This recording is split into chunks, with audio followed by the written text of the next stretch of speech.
story over again. My first paying job. I was doing stand-up comedy for about a year on and off, as much as I could do it in Washington, D.C. And I was hanging out at a bar in D.C. called the Child Herald. And it was a place that had live music. It was a small room, and they actually had a contract from Bruce Springsteen, who played there in 1972. And they told me the stage was very small, that most of the band was off the stage in the audience, right? The E Street Band. And there was only room for like Bruce and a drummer up on the... But he'd played there, and there was live music, and my friend was the bartender, and he knew I was doing comedy. So one night, the owner, Bill Hurd, came up to me and said, "I heard you're doing comedy." I said, "Yeah." He said, "Well, do you want to open up for this band I got coming next week? I'll give you $50. And I was like, $50? You're going to pay me $50? Yeah, I'll do it, man. I didn't ask who the band was. I didn't care. So next week, I come for my night at the gig, and on the marquee out front, it said, "From New York City, The Ramones." Now, I didn't know anything about punk. This was like 1978. I had no idea. I walk in the place, and every angry young guy in the D.C. metropolitan area was there, man. And I'd never seen shaved heads and mohawks and safety pins through the cheek and chains wrapped around a bare chest, and they were all like, "Arr, arr." And then I go back to the bar, and Bill Hurd goes, "They're going to kill you, man." He's laughing. He goes, "They're not going to make 15 minutes in front of this audience." I go, "I'm going to make the 15 minutes because I want the $50, man." To me, it was like a rodeo event. I'm on till the buzzer goes, man. I'm getting the 50. And he said, "You won't make 5 minutes." He said, "I'll go double or nothing when you don't make 5 minutes." I said, "I'll take it." So they introduced me. I don't know what they said in the introduction. I know all the audience heard was, "Ladies and gentlemen, not the Ramones." They booed me, man, and I had to walk right through the audience. It wasn't like I came back from behind the curtain or something. It was a little 6-inch stage, you know. I walked right down. It was like biblical. They were just like, "Boo! You suck! Boo!" And I hadn't even gotten to the stage yet, man. And I get up on the stage. I start doing my little act. I only had this little act that went from A to B to C. You know, "I'm from New Jersey. Boo! Boo!"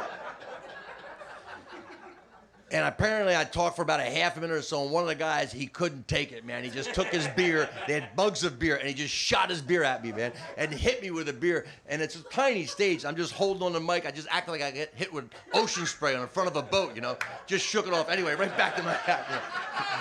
My mom said, right back to my act.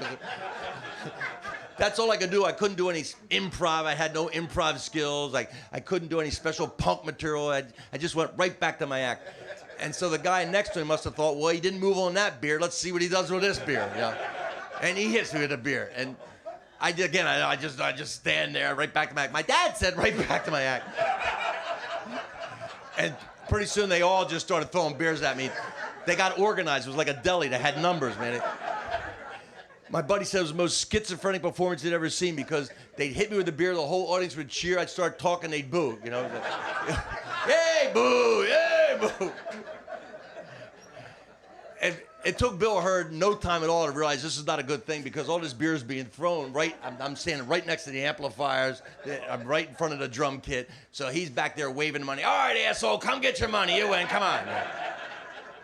So I just leave. I didn't say goodbye, good night. I just left the stage, and I go to the back, and there was no dressing room. There was just a kitchen behind the bar. So I go into the kitchen. I'm soaked from head to toe with beer. The Ramones are standing. I've never seen them before. Long-haired guys with guitars. I come back. I'm toweling off all this beer. One of the Ramones looks at me and goes, "Cool act, man."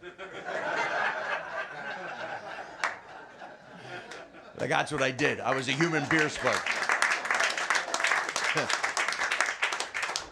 I got to tell you, this is an addendum to that. I put that story, a version of that story, in a book I Killed that came out about 10 years ago.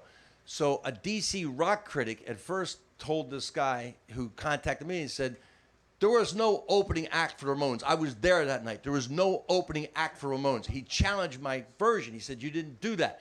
And so I told this guy, I said, let me talk to the guy. He said, well, he doesn't really want to talk to us. I said, look, you tell him I did do it. Here are the witnesses. I know Bill Hurd's dead now, but here's a guy contacted. Here's the witness. I did do it. I'm not saying I lasted long up there, but I did do it. And then the guy came back like a couple of years after that. He finally went, you know what? I remembered a disturbance at the front of the stage.